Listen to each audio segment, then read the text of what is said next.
Breaking news, tout la nananze ya Clovis après tozongela bino. Yesu mokonzi ya Congo.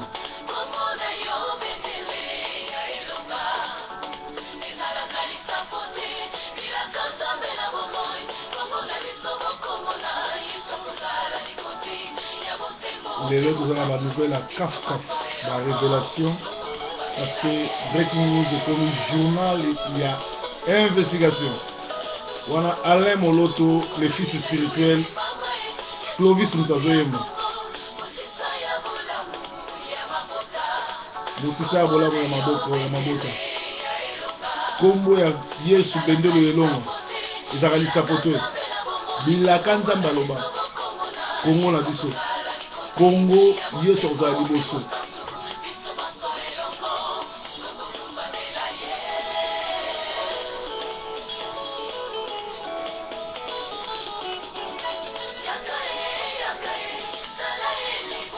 Nkolo zala liboso ya Congo. Congo ezali encerclé par ba armée étrangère. Bali basala Congo mabe Yesu azala liboso.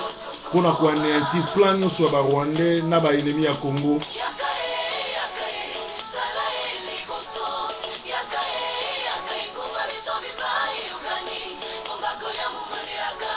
Ngonga ya kolia mbumanelaka ekoki na Congo.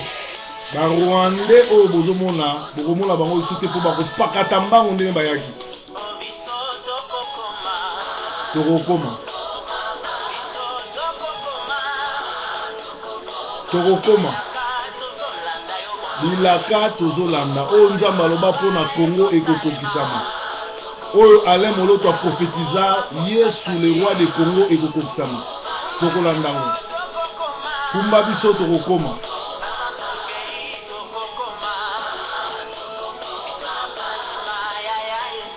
Biso nyonso na nsima ya Yesu tokokoma. Mokonzi alobi tokokoma. Merci Clovis oyo azali moko ya bayembi monene pe oyo azali mwana spirituel ya Alain Moloto. Nayebisaki bino ke ba Atoms ba Nadege ba wana nyonso to bazali ba kolabo baza sous la malédiction. Bosomba banzemo na bango te boyoka pe bango te po baza ba traître oyo basala Alain Moloto mabe. Botala Frank Mulaja ndenge azali koyemba na Alain Moloto. Botala lelo abungi nzela akoma na ye kobina mutuash Henri Papa Kutu azoleka ye parce que aza susu na kati na bonzambe te alibanda. Alors tozali bongo na breaking news ya lelo toza mercredi. Alors toza mercredi lelo le 29 mai le 29 avril.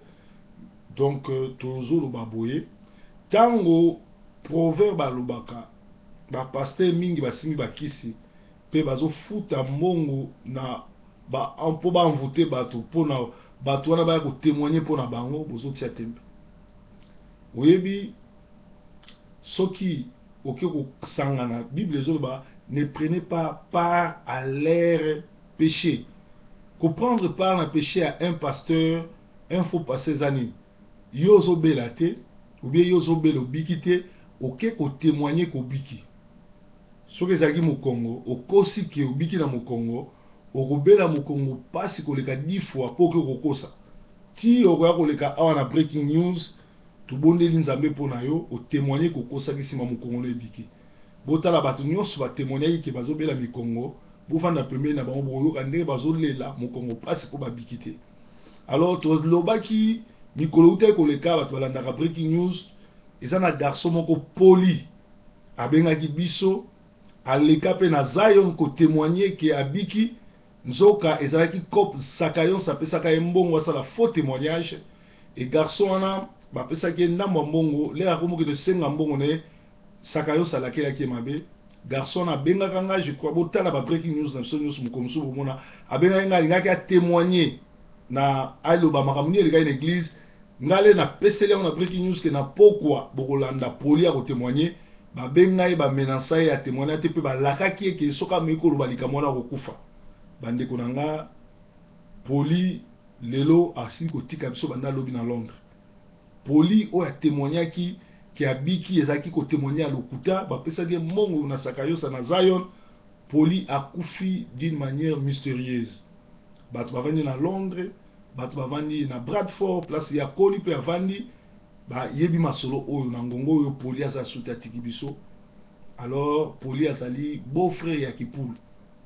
C'est triste parce qu'année passée balela ki sert à Poli akufaki na maladie, mais Poli akufi na Londres na ba condition mabe.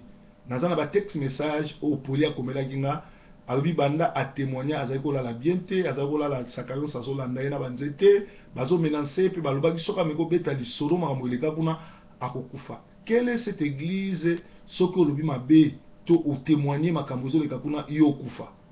Bien aimé, boko fungwa miso combien de fois lelo Poli azana biso tu, azana biso soute mututu aleka na ba église oyo ba yebisa ke koloba te makambo lokuta ezoleka soko continuer osengi nzambe te okobima victime lokola Poli.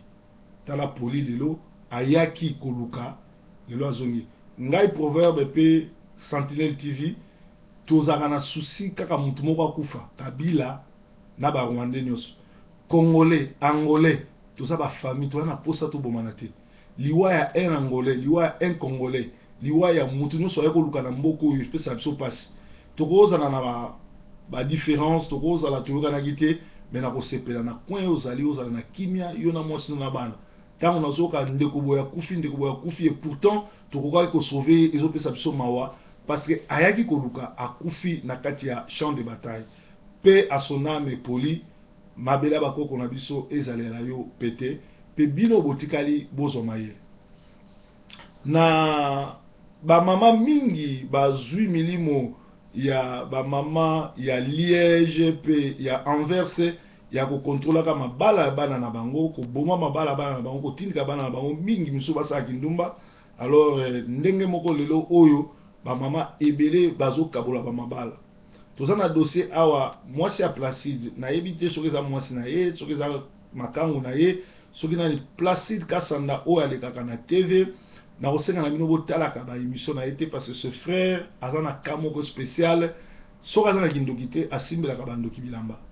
Placide akima mwasi na ye awa akenda kokota libala na Anvers na Belgique pe asalaki accident bino nyonso boyebi asalaki accident nzoka Placide azwaka mwasi ba voyageaka bakendeki Namibie bakei Lubumbashi bake Kinshasa pe akenda na famille ya mwasi wana po babala ye babengani ye ayebisi mwasi na ye keno nazobala yo poza mwana moke po mwasi oyo nga nazali na ndako akosa mbula aza mokolo et puis famille na ye soki kaka tozwi problème yaya na ya mobali bapesenga kombo na ye Lucien azali ex pasteur ya Denis Lesi. Lucien wana bakutana na Placide na Bandal na hôtel na Bandal. Placide azokota na makangu beau-frère na ye ex pasteur pe azokota na makangu na hôtel yango bapotana. Donc beau-frère na ye wana ex pasteur ya Denis Lesi nde ayaka kobengana kobimisela bilamba na ndako yango wana akimaki na mwasi akovanda na Bruxelles pe kuna vie eza bien te akimaki na Igete bakovanda na Bruxelles alobi abala mwasi ya mokolo mwasi wana azolekisa ntango famille barespectaka ye te bayaka kobengana ye yango wana azo se retrouve pa Igete po Igete aza mwasi ya age na ye. Bino pe bamama oyo bozokosaka bambula soko kosi mbula mobali nyonso tu akoluka se retrouver na mwasi ya génération na ye ndenge Placide asali. Alors mwasi ya Placide ayebisi nga bino lera kendeki sikoyo pa Sakayosa kolelaki mobali akimi ndako akokota libala na Bruxelles. Sakayosa komolinga ye alobi na yebisa yo ke mokili momba bayebi kaza ndumba yaka na yo ngai na mokolo na koencadre yo so mwasi wana abengi nga alobi pasteur makambo yo olobaka eza solo tala sikoyo Placide alekaka na TV wana mokolo TV azolinga nga azoloba nga na boya Placide bapasteur yango baza ndenge nini. Alors oyo eza témoignage euti epai ya mwasi ya nani ya Placide auti kobenga nga lelo oyo. Je crois bateau bazalaki na nga na école bamonaki lettre tozosola na ye pe Lucien ex pasteur ya Denis Lesi bakutana na Placide na hôtel na Bandal. Placide azokota na makangu na ye ye pe azokota na makangu na ye mais aza moto ya liboso ayaka kobengana Placide na ndako wana. Alors moto ndenge wana bino bozolanda ye au chemin des artistes, Yemoko apemwa na ekala pe azali ekobiste. To silisi dossier owana. Tozoloba na dossier lelo, le Congo est envahi. Nazana ba documentaire awa, nazana computer nanga awa, bozumo nango yangoyo, donc yangoyo computer yangoyo, ba documentaire makamnyo surtout yali nazotanga oyo ba dossier batinelinga parce que breaking news ezali bongo et comme journal moko ya investigation o batebele bazo croire nango bazo pesanga ba information pour nasala ba investigation. Alors awa bazo biso boye RD Congo, un pays encerclé militairement. Qu'est-ce qui se passe dans ce temps? Les malheurs qui s'abattent sur les Congolais sont souvent précédés d'une série d'événements auxquels l'opinion nationale et autorité ne prêtent pas attention. Ce qui se passe en Centrafrique depuis un an et pire encore depuis janvier dernier. Devant la préoccupation, devrait préoccuper les dirigeants congolais au plus haut point la présence des troupes rwandaises à Bangui, acheminées à bord d'avions militaires américains et l'importance du rôle qu'elles ont rapidement acquis dans le pays, confirme une inquiétude qui se lisait dans un article de Colette Brickman de mars 2013. La chute du président Bozizé, un allié de la RD et de l'Afrique du Sud, a pu être orchestrée par Kigali. C'est-à-dire, n'a expliqué dans l'Ingala, Makambu ezoleka na Congo, il fallait inquiéter les Congolais, parce que Makambu Belezo sama na Congo, Congo ezali bongo encerclé militairement, banani bazo sama na ba américain, bazo salango na ba Rwandais, batindi ba Rwandais, baya ko encercler Congo militairement parce que glissement et salama. Alors, nazo que ne ko expliquer bino ndenge ni zo salama, balobi batu ba soldats au plus de 5000 soldats rwandais au ba yaki ko sala ko soutenir to ko kwesa Bozizé Bozizé na RD nani na RCA République Centrafricaine ba contingent wana nyonso tu ya ba soldats wana ba kenda ko bata man Équateur dona ngonga oyo ba zamba nyonso Équateur etondi na ba Rwandais na ba Rwandais à part wana toujours kende bomona ngo awa na carte yangoyo bozomona na carte na biso ya Congo yangoyo donc ba oyo nyonso tu bozomona oyo ya bleu oyo eza Congo na katikati oyo tout oyo ya rouge eza ba Rwandais nde ba panzani tout autour ya Congo ba encercler Congo eza ka ba Rwandais te eza pe na ba Ougandais. Alors nazo expliquer bino yango alors balobi masolongo za nini et ali on s'est longtemps demandé quel intérêt Kigali avait dans la déstabilisation des pays aussi éloignés de ses frontières. On a plus loin de la réponse dont on s'est douté. Donc, réponse autre aux Alango, pourquoi Kigali est déstabilisé Congo, Kinshasa, Oisa, la frontière est belée Yango? Réponse Yango. Le Congo pour cible. Avec le départ de François Bozizé, toute la frontière nord de la RD Congo, longue de 1577 km et couvrant des provinces de taille de la France, se trouve dégarnie. Plusieurs indices avaient trahi la main cachée du Rwanda pendant la conquête du pays par la Seleka, du nord au sud jusqu'à l'assaut final sur la capitale Bangui malgré la résistance de l'armée sud-africaine. 13 soldats sud-africains avaient été tués durant les combats. C'est-à-dire, tango, bazo kobunda pona kobenga na Bozizé, basoldat rwandais bayaki, bazo couvrir distance oya 1577 km ezali sikoyo na kati ya infiltré basoldat bazakuna ba mercenaires bazakuna et il y avait aussi des Sud-Africains kutu 13 bakufaki na mitumba oyo. Pe moi si oyo ya Belge akoma makambu Colette Brickman a komaki yango déjà en 2013, makambo a komaki yango tozo vivre en lelo. Contrairement à l'image de Soudan qu'ils ont donné une fois à Bangui, les hommes de la Seleka durant les conquêtes du pays étaient disciplinés, bien équipés et bien encadrés, ce qui trahissait la main cachée d'une puissance étrangère. Ils descendaient de la province soudanaise du Darfour où se trouve déployé un contingent rwandais. Colette Breckman fit remarquer que sur le plan militaire, tout au moins, les combattants de Seleka avaient peut-être bénéficié des conseils et des stratégies de M23.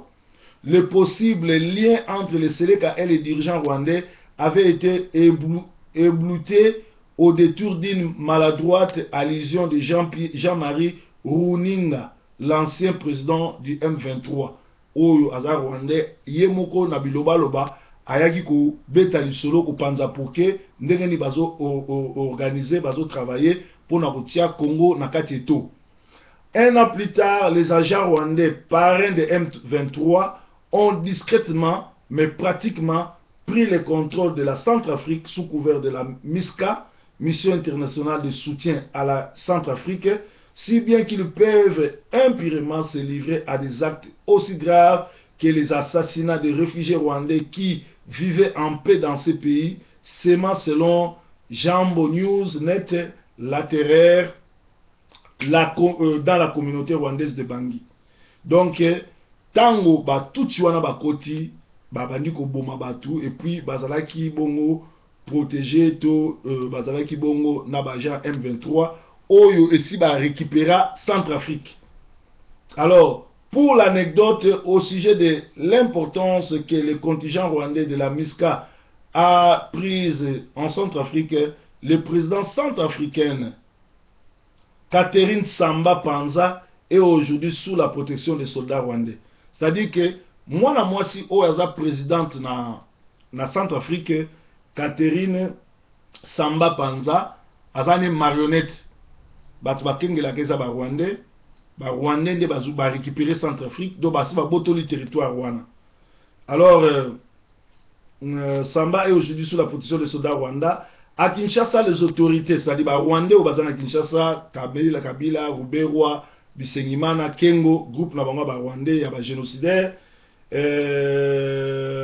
À Kinshasa, les autorités, depuis la guerre des AFDL, du RCD et du CNDP et du M23, savent mieux que quiconque ce qui signifie être sous la protection des soldats rwandais.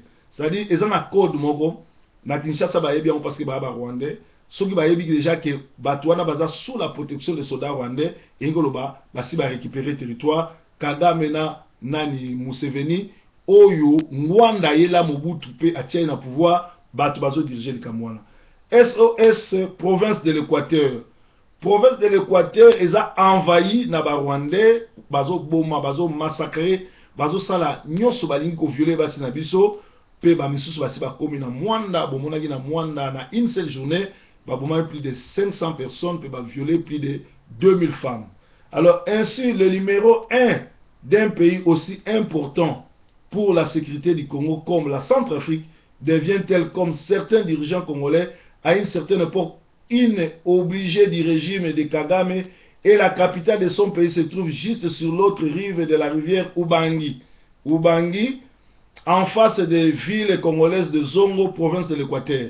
Donc, cette région du nord-est du Congo n'a jamais été aussi proche de subir les mêmes sorts que la région du Kivu, où les gens qui assument la sécurité du président centrafricain ont causé la mort de 6 millions de Congolais.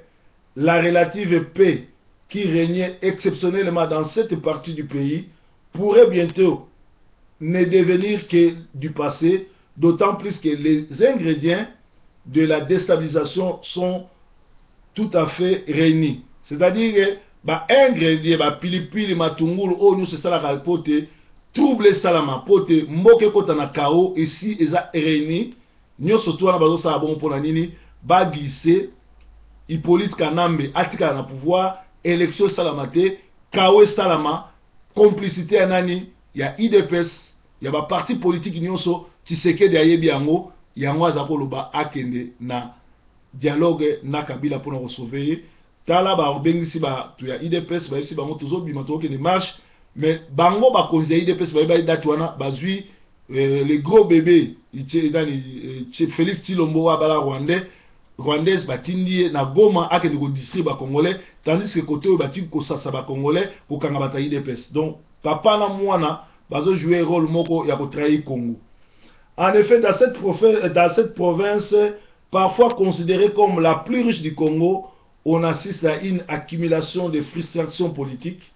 Depuis la chute du président Mobutu, natif de la région, par ailleurs, en dépit de ces immenses richesses, les frontières, notamment la province de l'Équateur, battent des records en matière de pauvreté. 93% de la population vit en dessous du seuil de pauvreté, en dépit du seuil de pauvreté, en dépit des immenses richesses. On a déjà entendu cette phrase un jour, quelque part, la République du Congo se trouve ainsi avec plusieurs voisins partenaires potentiellement dangereux, voire carrément menaçants sur ses frontières. Le Rwanda, bien évidemment, 217 km², l'Ouganda, 765 km², le Burundi, 233 km², le Sud-Soudan, allié de Kampala et Kigali, 628 km², et maintenant la République centrafricaine, 1577 km², soit 3420 km de frontières à surveiller rigoureusement et encore. C'est-à-dire que la République du Congo est entourée de voisins dangereux, satanistes, criminels, génocidaires, ou bazobomba, pesi kilomètres carrés au toujours partagé, pe la kisi musani batoa bazosa. Toi aussi, ma soeur, te poser question. La République sœur du Congo-Brazzaville inquiète depuis un curieux rapprochement entre le président Denis Sassou au biso tolingaka. O tobengaki papa na biso Denges, o Mobutu atikela biso ye, mais basali rapprochement makasi na Paul Kagame. Ces rapprochements avaient été concrétisés par la signature d'un accord de coopération dans les domaines des transports aériens. En réalité, basali accord et à transport aérien, mais en bongote, na Congo-Brazzaville, na Rwanda, na ko fournir baninga biloko kolia. Parce que Rwanda zana mabele muke. Mais balobi Rwanda koma ko fournir Congo biloko kolia. Nzoka zana biloko kolia te, ezali ba minduki ba armes lourdes oyo ezo wuta na Kigali, ezo ya na Congo-Brazzaville. Parce que basali bakor congolais mon côté akoyi koyua attaque mon côté ko uta na Brazzaville et que nous kota na Kinshasa. Donc bakosi ke totanga awa bakosi balobi un premier vol, un cargo avait décollé de Kigali vers Brazzaville le 6 mai 2013 avec à bord officiellement 30 tonnes de marchandises selon le ministre rwandais de commerce et de l'industrie François Kanimba. L'avion transportait essentiellement des produits agricoles. Or, produits agricoles, on les anime. Comment la viande, les haricots et les petits poissons séchés, ils étaient prévus qu'un appareil effectue chaque semaine un vol avec à bord de produits agricoles, farine de manioc, maïs, haricots, fruits, légumes. Une information officielle qui n'aurait dû mettre la puce à l'oreille. Sorry, Bolimi Sanga. Makambo eliki makasi na kosola. Bakosi ke makaya bu mbisi farine e utaka Kigali yaka normalement biloko wana fo uta Brazzaville ke nekuna nzoka eza nango ba fruité. En effet, quelques logiques économiques justifiaient qu'on mobilise un avion pour transporter 30 tonnes de légumes, de fruits, de farine, de manioc d'un pays comme le Rwanda qui manque d'espace agricole, qui n'a que 419 habitants par kilomètre carré, vers un pays comme le Congo-Brazzaville disposant de vastes terres inexploitées, 13 habitants par kilomètre carré. On voit mal une compagnie aérienne rester longtemps rentable en convoyant des légumes d'un pays comme le Rwanda vers un pays agricole comme le Congo-Brazzaville. Donc, bateau batindeli information babi yo olekaka na breaking news olobaka bato balandaka yo. Alors tala makambo ezoleka na mboka na bino bato bazo comprendre te mboka moke lokola Rwanda comment pe bakozwa ndenge nini babando tindaka biloko epa Brazzaville nzoka eza nango minduki masasi kalachnikov biloko bango bazotina. Les stratégies militaires du Congo-Kinshasa seraient ainsi bien inspirées d'ajouter le Congo-Kinshasa sur la liste des pays dont la frontière commune, 2410 km, mérite une attention accrue. il est encore trop tôt d'établir un lien entre les expulsions des ressortissants du Congo-Kinshasa par les autorités Congo-Brazzaville et les périls sur la patrie de Lumumba qui prend forme sur l'axe Kigali, Bangui, Brazzaville.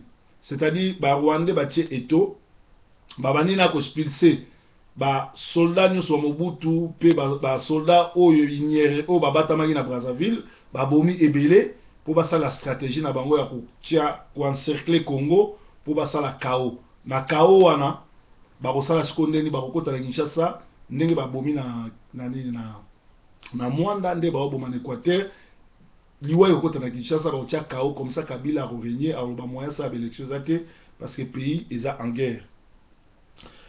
La stratégie de l'encerclement, en tout cas, si la coopération militaire entre Kigali et Brazzaville, maquillée en convoyage des deniers agricoles, se confirme, les stratégies de Kigali auront réussi de main de maître à l'échelle régionale, ceux qui ont toujours fait leur force sur les champs de bataille, encercler une cible militaire, ville, village, base ennemie, mener des infiltrations puis passer à l'attaque.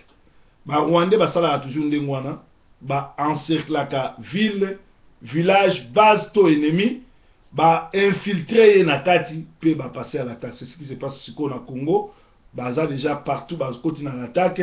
Kinshasa va devoir briller d'imagination pour briser l'encerclement, peut-être en renforçant le contingent de la FARDC à Bangui, mais tous les efforts pourraient être vains si la phase infiltration a atteint dans les institutions congolaises le point de non-retour. Donc, la phase d'infiltration ya Rwanda na Congo et comme bongo na phase de non-retour. Donc, les politiciens sont médiocres, les pasteurs sont médiocres, les nimi sont médiocres, les combattants,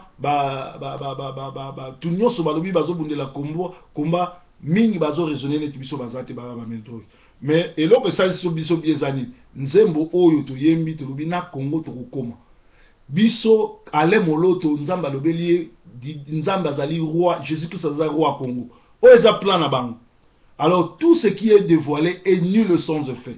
En ma qualité de serviteur de Dieu, il y a pasteur à diaspora, n'anéantir plan oyo, likambo salamaki na Syrie et salamela bango, babunda bango na bango, baboma na bango na bango, bamela na makila bango na bango, parce que Congo est un ensemble. Alors, wane zalaki révélation oyo, ya koyo sabino que Congo zali encerclé, Kabila za Congolais te, aza Rwandais, na kamere na batwana nyoso tu bayaki na stratégie ya kobuma nzambe aza na biso. Basango à Paris, lobby, bato baza na Facebook, bamonaki message Zakaria komelaki nga po aza na Paris, alobi aza sous master na ngata leki nga na mongo, akomi na chaîne na télévision, aye kutu awa po ko signer ba contrat po na 2018 Coupe du Monde azwa ba sponsor po na Direct TV. Alors Zakaria na yebisaki ke aza tika ko rêver, il doit cesser de rêver. Car en 2018, si Zachary ne se retrouve pas dans de fausses communes, il y a ba Mende, ba Kabila, ba Ruberwa, ceux qui te conduisent dans une fausse communauté, c'est que Zachary a pas ba ngolo na makala.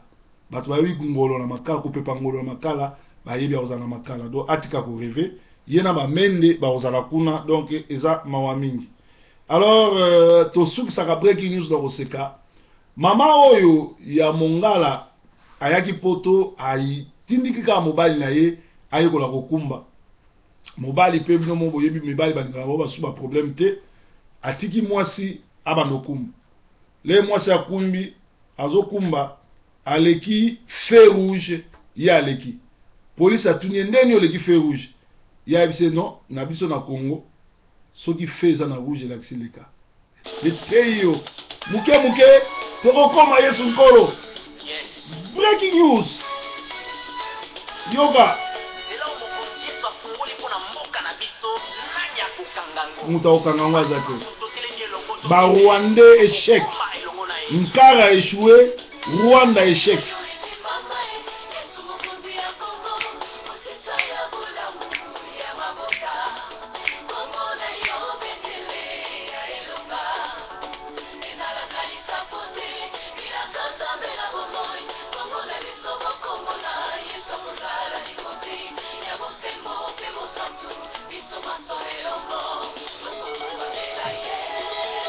Breaking news.